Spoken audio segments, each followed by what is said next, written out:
Hadi. Bu ayranlar şişe ama dışarıda. Normalce Bir kez altını ben ayak balıcını yıkıyorum. Yine de açık olmaz. burası içiyor ama. Evet tabii.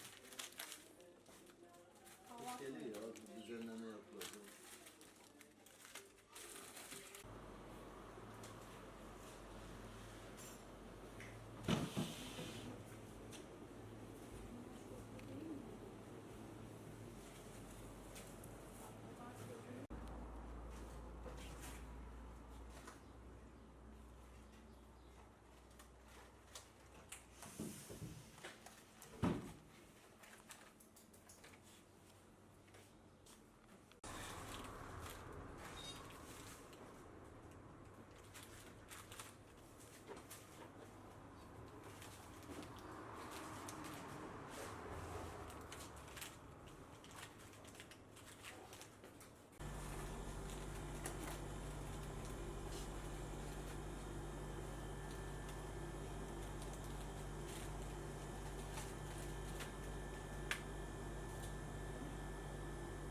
Yönetim yani komünist merkez bankası bunu kontrol altında